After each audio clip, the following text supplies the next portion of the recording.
Hey, what's up everyone? This is Abhinav here, and today we're doing a live Q&A with Saptarshi. Saptarshi leads the design at Swiggy.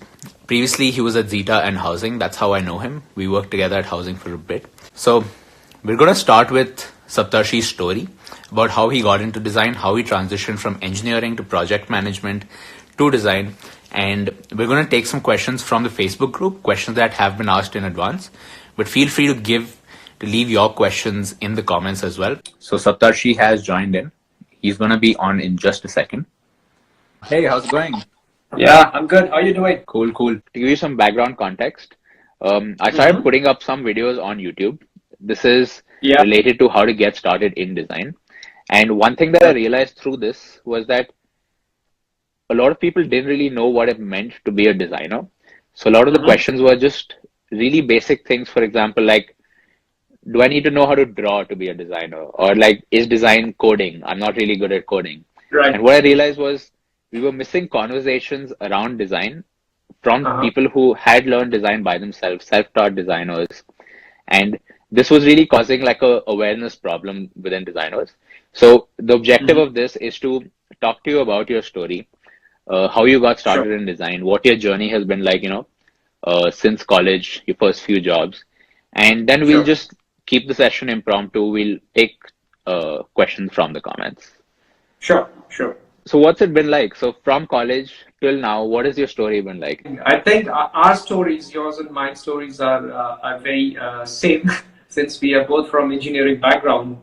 So yes, I'm an engineer as well. I did my electrical engineering from IIT Madras.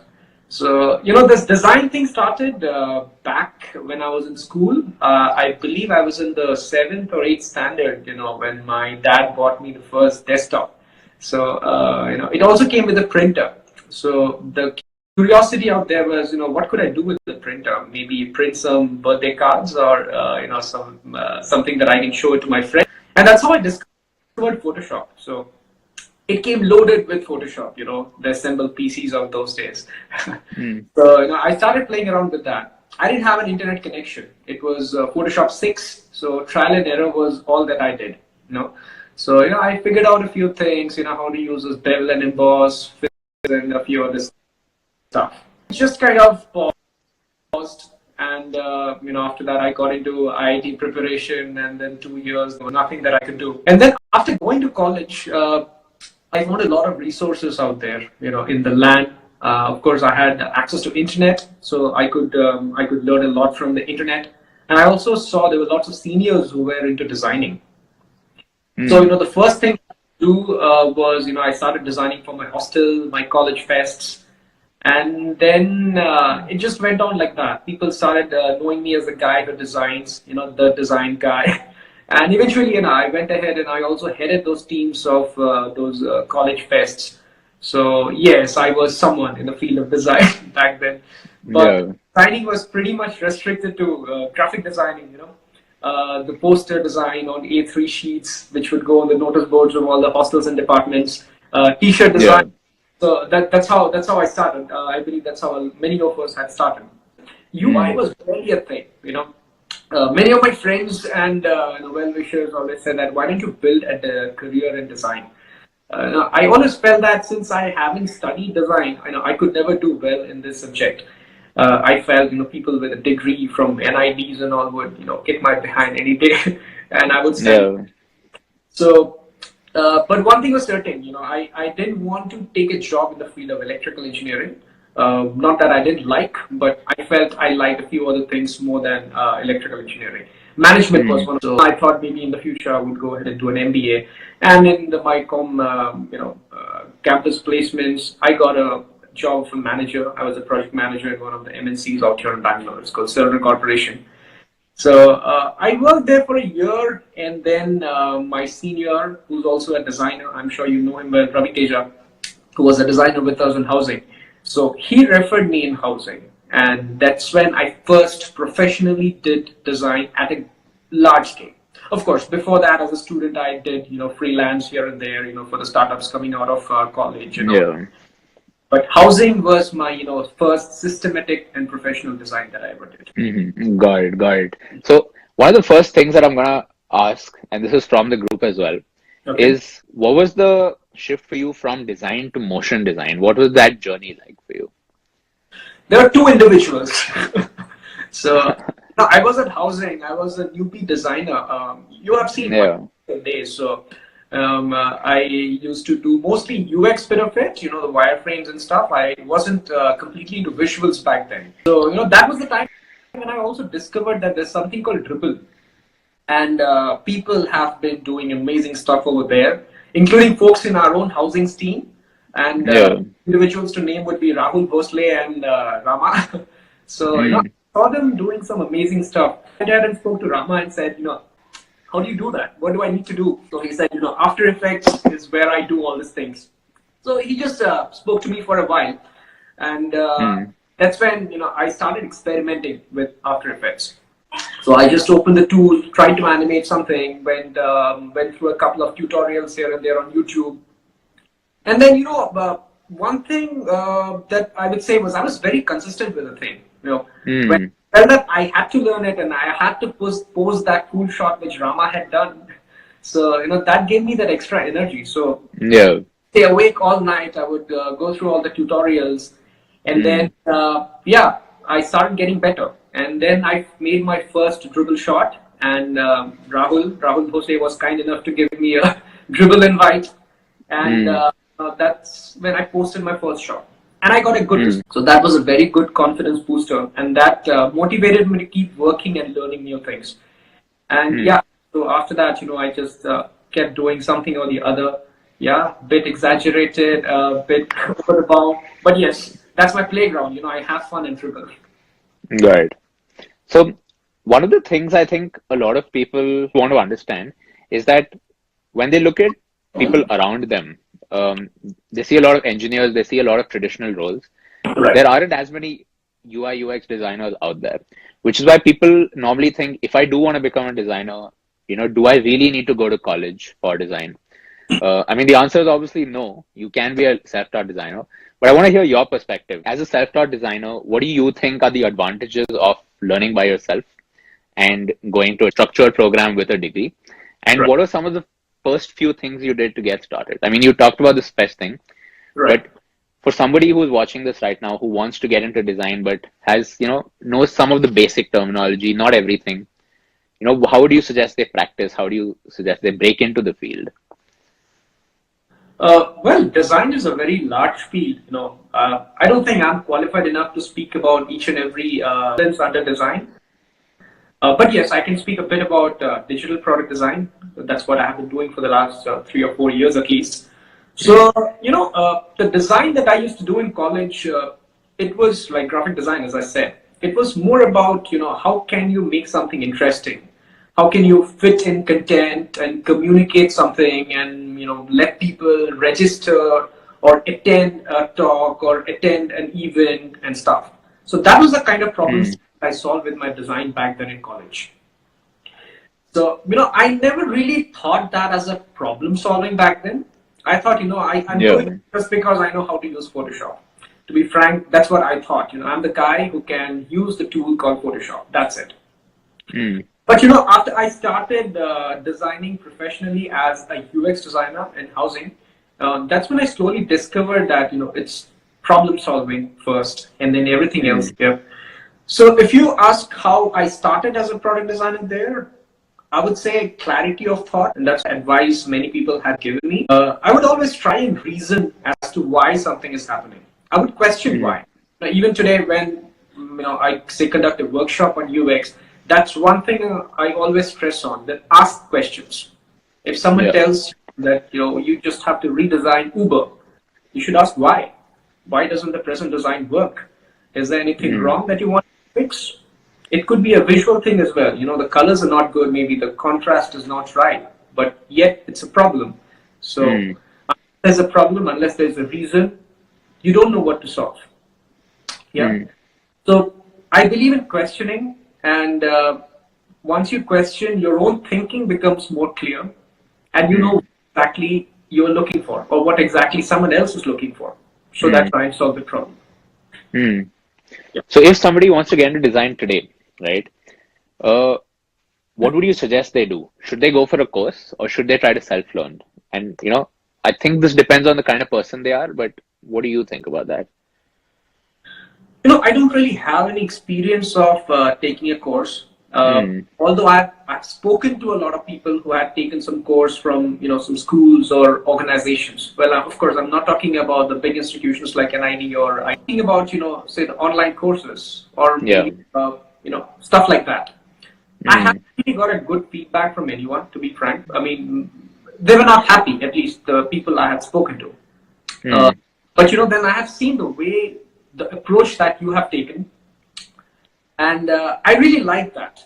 I feel for a person like me, that kind of approach would surely work. For example, to put it in a different way, if I were to do something like what you are doing, I would probably do a lot of things similar to what you are doing right now. So I connect with your approach in that way. Coming back to your question about self-learning and course, I feel you can do it without taking a course as well. I mean, a systematic course where you register, pay a fees or something. I feel you don't need that because there's a lot of content already available on the internet. There are a lot of people and communities, who would be willing to speak to you for free and advise you and mentor, and who'd be able to give feedback to the work that you do, your initial mistakes, or clarify your doubts and stuff. But more than everything, I feel yourself are the biggest critique. So, when you do something good, you feel it inside. I feel it today. The flow that I made, I've simplified it. Or the interaction that I made, it's like flawless. So, when you get that feeling from inside, you know that, yes, you are in the right path. Got it. So let's talk about some of the jobs you've had now. So moving from housing to Zeta, Right. I think you were at Zeta for about 2 years, or close to that. Yep. Slightly above 2 years. So what were some of your biggest learnings working at Zeta, for a fairly long time, touching a lot of their products?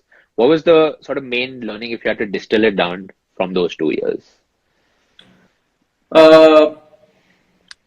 Yeah, I can actually pick up two things. I realized the importance of working fast there. Might not be valid for every company, but yes, for an early stage startup like Zeta, which was at some point of time highly driven by sales. Speed was one of the things that I learned. I understood the importance of speed. That's one. And the second thing is, scoping things out. That's something I used to have fights with the product managers before, but that's something I later made peace with, because I knew that at the end of the day, it's a product, it's a business. It needs to go to the users. It needs to start making money. So the practicality that hit me, and I realized the importance of it. So I would say these are my two biggest learnings at Zeta. Got it. And how long have you been at Swiggy since you moved? I think it's been around 5 months. Yeah. Okay. Yeah. Nice. What is your everyday work like right now? Like, what are you working on at Swiggy? How are the roles divided at Swiggy? So yes, Swiggy has been really good. It's a consumer facing, so that's something I personally like working for, because the feeling that what I design is going to go to millions of people, it excites me and gives me additional motivation.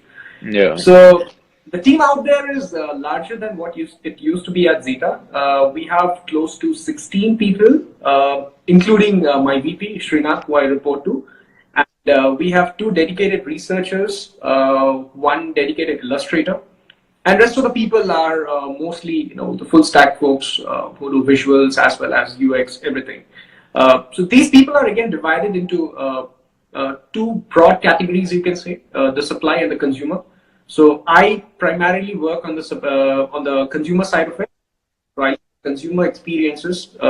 Then there's a supply side. Supply side is again divided into the driver's app, the restaurant owner's app, the dashboards, and so that's how the team structure presently is.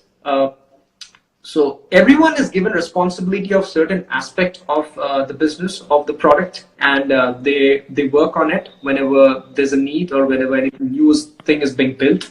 But having said that, there's a lot of flexibility, and you always can move around different products and different aspects of the app. That is. If you ask me what I personally am working on, well, I'm working on something which is a little different from the mainstream Swiggy app. So it's something new that I'm working on, and I cannot speak in detail Sure. a Yeah. lot. Maybe you'll see it when it launches, in the future, in the near future. So that's what I'm working on, but I'm almost done with that bit. So the next thing that I'm going to pick up would be the Swiggy main app that you see. It'll go a bit of redesign because we are adding some new functionality, some new features, and maybe a bit of UI refresh as well. So that's the thing that I'll be working on. Yeah. Okay. Cool. Nice. So we'll take one more question from the group and then we can start reading the questions in the chat. The Sure. question was around how do you get started with motion design? And you mentioned, the first thing you need to understand is physics. You need to understand how things work Right. so you can make them. But let's talk about the whole thing for somebody who wants to get started from scratch. Sure. Yeah, like I said, I also mentioned in that Facebook comment, you need to get your physics right. You need to know your physics, and I don't mean the equations and the ugly formulae. I mean, it's more about understanding how the world functions. Say I have this thing. If I throw it, how is it going to fall? What would be the speed? When will it slow down? When will it speed up?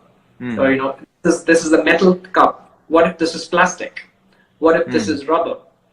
How would the motion be different? So I'm talking about these kind of physics. It's very important that you understand what is happening in the real world. Yeah.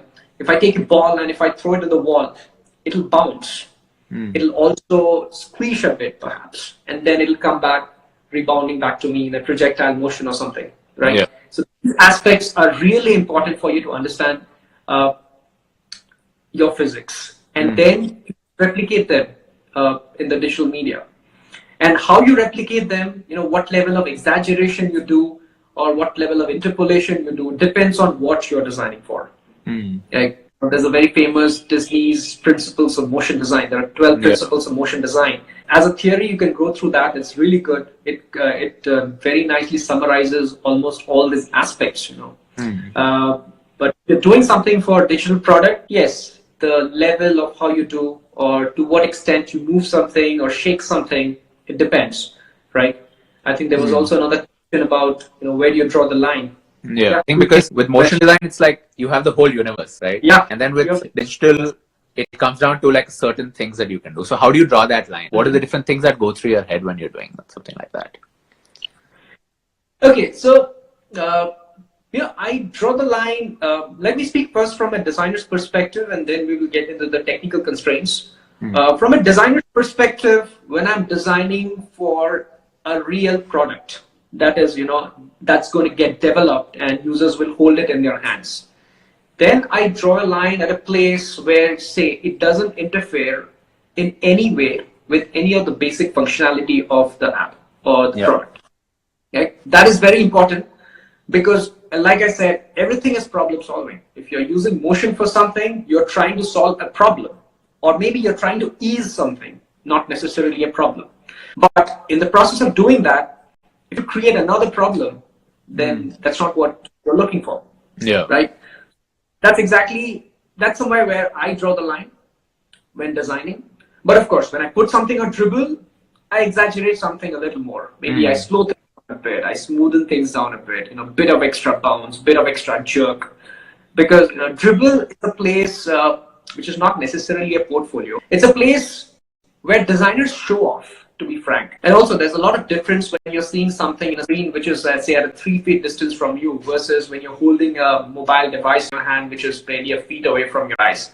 So the way users perceive motion in these two different media are different. So yes, Dribble is an exaggerated version of what you actually see earlier.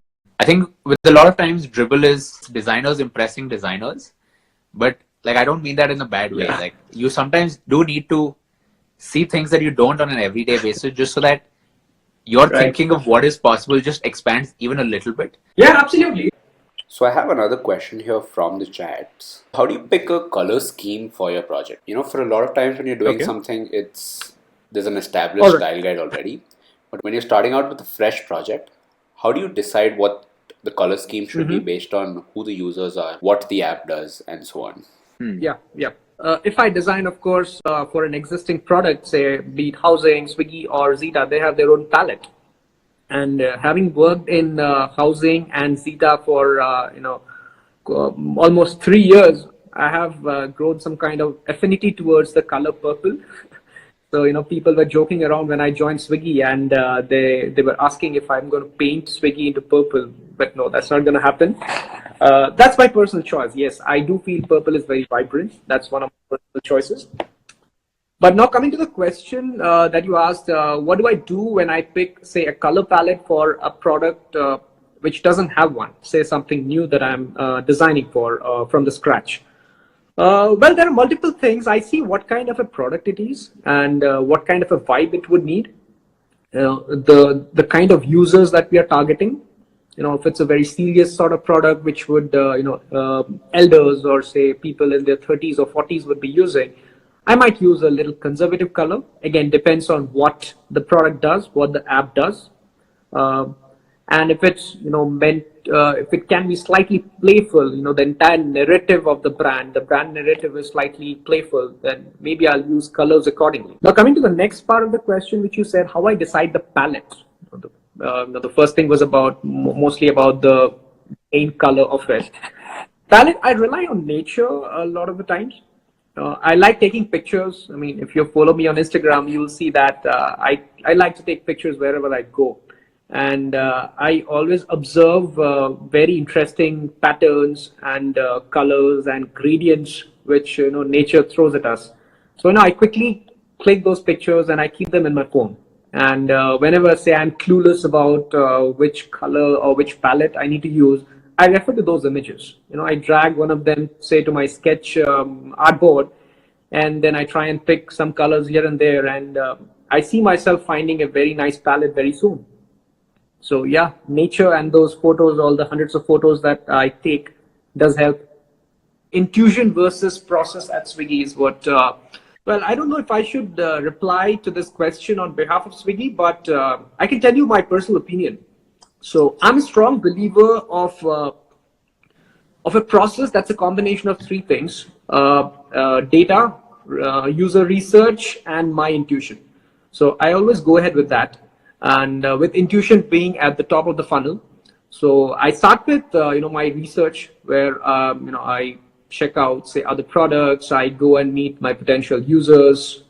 In different stages, I show them various aspects of the thing that I'm designing. And then I also look into data, if I have any. If I'm building something from the scratch, I wouldn't have that data, which is derived from user usage pattern or something. But other than that, I do that as well. But about everything else, I keep my intuition. In spite of research and data, if I feel that certain thing needs to be in a certain way, just because my intuition says it, I personally go and do it. So that's how I do. Got it. So actually, you can go through the chat as well. If there's a question that you really feel like you want to answer, feel free to do that as well. Sure. And I'll do the same. Sure. Somebody said what my major was. Yes, I'm an electrical engineer. Nothing exciting about that. Somebody said, why purple? Why purple? That's a tough question. When I first saw that color in Housing, I did feel it was very bright, because back then we were used to seeing very subtle blues and greens maybe. But you keep seeing something and you start liking it. So over the years, the entire trend kind of changed. People were loving all those bright colors, and Zeta was even more purple than Housing. So yeah, I like purple for products at least. Another question is, what is your relationship like with developers? So, I've always been fortunate enough to have worked with really good developers who are considerate. So I would say, they respect me. So when I say something, they believe, even though they do not relate to it. If I say that certain thing is important because user experience is going to get screwed, certain transition is important, they take the extra effort and they do it, unless or until it's not possible for them. So it's technically not possible at all. But even in such cases, I've seen them coming up with alternate solution hacks and all to ensure that things go in the way I ask them to do. But having said that, it's also not true that I try and enforce each and everything that I come up with. Like I said, one of the two major things that I learned in Zeta was to make peace and understand that it's after all a business and it needs to ship and start making money. So because of that, I also cut down on some of the things once a while. If a developer says that the amount of time or the effort that's going to go in this versus the value that it's going to derive. Now I do my own analysis and I feel that, yeah, maybe the effort is a way too much for the value it's actually going to generate. So maybe, we can skip it in the MVP or the first version, second or the third version, we might take it up when we have a little more bandwidth. So, I've overall had a very good experience with developers. Good. And to make sure that things are pixel perfect, so we always pair up. So we have also given it a name in Swiggy. It's called PP, Pixel Perfection. So where the developer and the designer sit together side by side and they look into each other's screen and ensure that it's exactly like the way it's supposed to be. Yeah. Got it. Do you run A/B tests at Swiggy? Yeah, we. And what is the process like?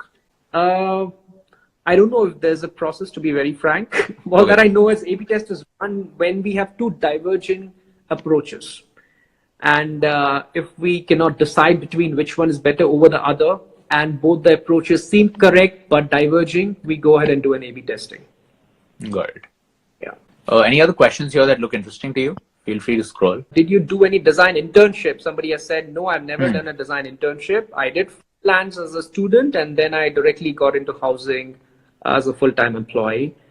How do you convince development team for developing the app? I think that's something I've already spoken about. How does designer work in an agile environment? Okay, this is something I would want to answer.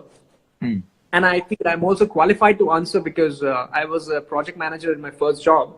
And yes, I did a few stuff there and I got the title of Agile Champion. I mean, it's just a title, So I used to conduct workshops for the new joinees on Agile boot camp, like they used to call it. So, you know what? Agile is just a set of rules, which is written down by, someone big at some point of time. And we go and follow that. To be honest, if I were to ask you what is the most efficient way you would do a certain work, you'd probably end up following Agile without even knowing that you are following Agile, because most of it is also common sense. So the basic principle of what Agile is that you try and do things fast. You try and move fast, which involves a lot of parallel working. Say, you design a part of it, and when you're sure that nothing major change is going to come into this, you send it for development, and the developers start developing that. And in the meantime, you design the rest of the things. And then when you're sure that, the next chunk of things are ready, you just push it to the developer. And then, of course, you always go back. It's also an iterative process. When you realize that, certain gaps were left, or maybe you tested and you felt that certain thing needs to be changed, you again go back in the loop and follow the process. That's all Agile is, to put it into simple words. It's an iterative process which involves a lot of parallel working of different stakeholders. One question that I had for you is, let's say somebody is a designer today. What is some advice you would give them to build a personal brand? And what do you think personal brand even means to them? Personal brand? Well, no, I don't know, to be frank. I don't know if I have built a personal brand myself. I think I haven't. I feel people, who work in a certain style, you see someone's work and you know that it's that person. Say Mallika Favre, for instance, you see an illustration, it's her. Ranganath Krishnavani, for instance, you see his work and it's him. It doesn't have to be signed or something. I think that is the stage when you probably can say that you have built your personal brand. It's good to have.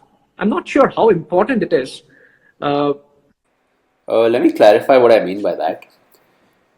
What I mean is, how do you stand out from other designers, put your work online, build an audience, such that you can get more freelance projects or better job opportunities? Okay. If getting a job is one of the primary criteria, then yes, like you said, developing a personal brand would surely help. Because at any point of time, in any employer would definitely want to see what you have done in the past, be it for some organization or be it for your own self. Unless they see something, they won't be able to judge. Whiteboarding or something can only take you to some extent, of course. So I believe, if you have built a personal brand and you worked on something in the past, say as a freelance or something, it definitely helps, since we have the confidence on that person that the person had done something in the past. He has successfully built certain product at a professional level. So maybe the person is actually capable of, he has the potential. So maybe we can give him a chance. So yes, from a hiring point of view, I do see the value. But one thing which I've seen with some freelancers, of course, not all, is that they work in a mode where they do not complete the flow. At any point of time for them, it is about impressing the client.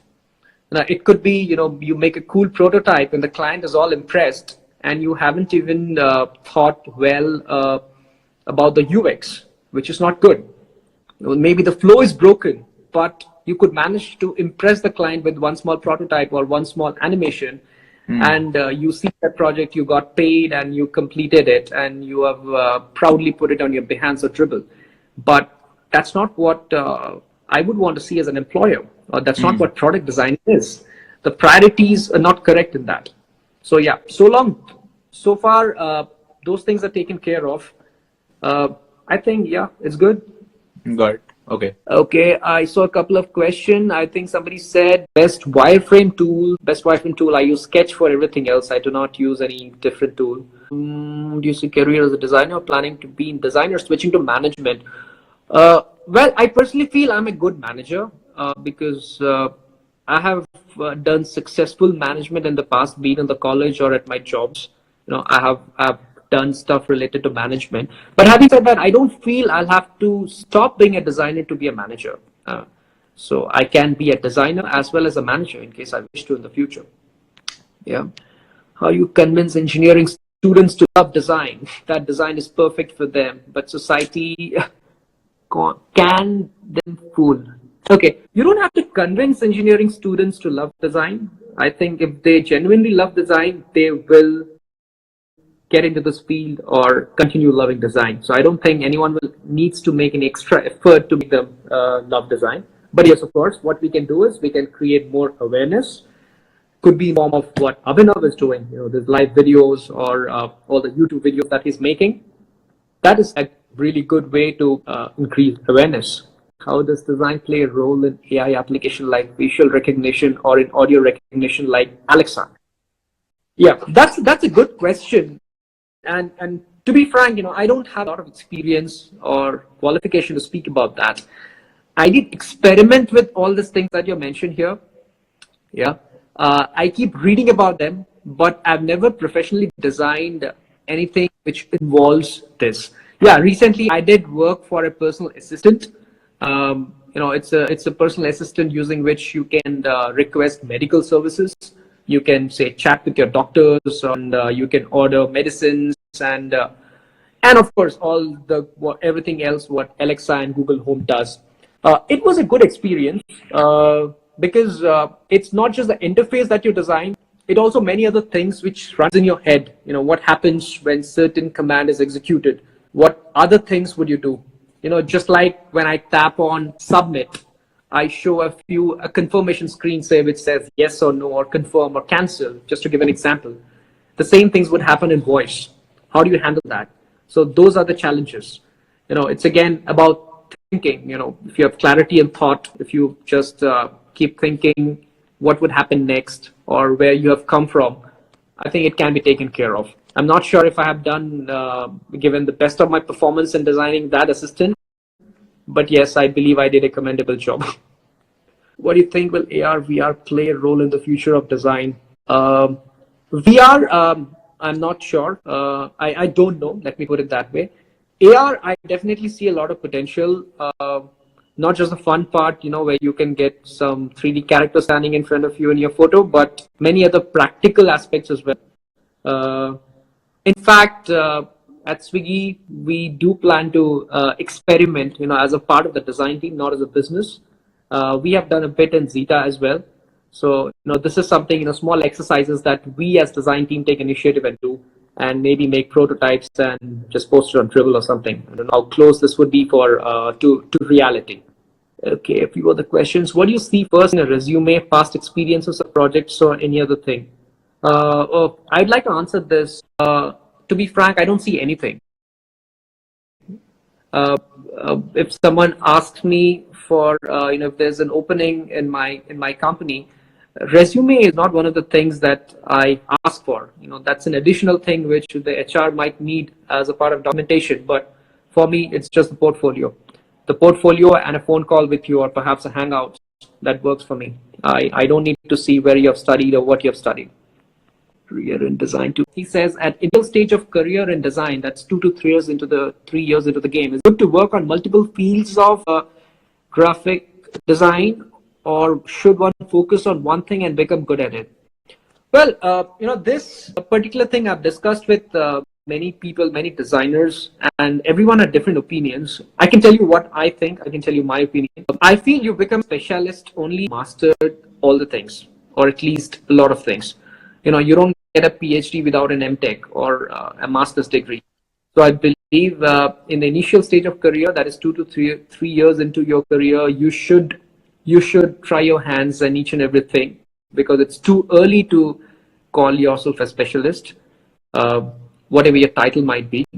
But it's good to experiment and work on each and every aspect, and then you will see you getting better at one aspect of it, or you start liking one thing about it. Maybe you can pay a little extra attention to that, but do not ignore everything else. You never know what happens in the future. Okay, can you give me suggestions to articulate and defend my design? I have difficulty explaining things to other people. Okay, so like this as well. There are two things here, Sunny. One is how you communicate. If you have difficulty explaining things to the people, maybe you should look into your design as what exactly you're trying to communicate. The thing should be clear in your mind. When you have it clear, you should be able to communicate. Yeah. And the second thing about this is confidence. That I don't know how to go and get confidence, because if you're in the initial stage of your career and you're trying to convince someone, you may not feel very confident to strongly push your ideas, right? But this is something which will magically come to you after a few years. You not do anything different, but you will suddenly feel more confident defending your design, just because you might have done something like this in the past, or you might have defended a similar thing. Yeah. So give it some time. The confidence part will come, and the communication is something that you can definitely work on. Be clear in your mind. That should help. How do you confront designers from design background? Oh, that's interesting as well. I think we started with this, but I think we couldn't continue. Yes, I have worked with many people with design degree. They are really good. They know their processes and all really well.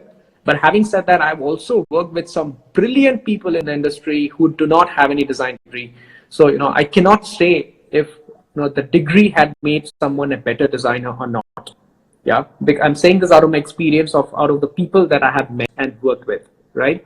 But one thing, which I've seen very advantageous for engineers like me and Abhinav, we are good with numbers in general, because the amount of maths that we have done in our engineering. So understanding technology, or understanding code, or say crunching numbers, or digging into some analytics and getting some data out seems a lot easier to us. That is, people who had been in the engineering field before. That I have seen some of my friends with say who are not from a technical background, not very comfortable doing it.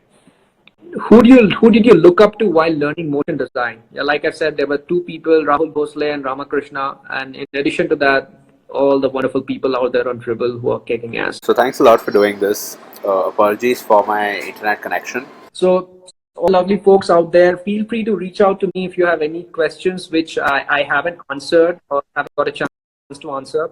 I'll be always more than happy to answer. Yeah. And thanks to everybody for joining in. Bye-bye. Take care, everyone. Good night.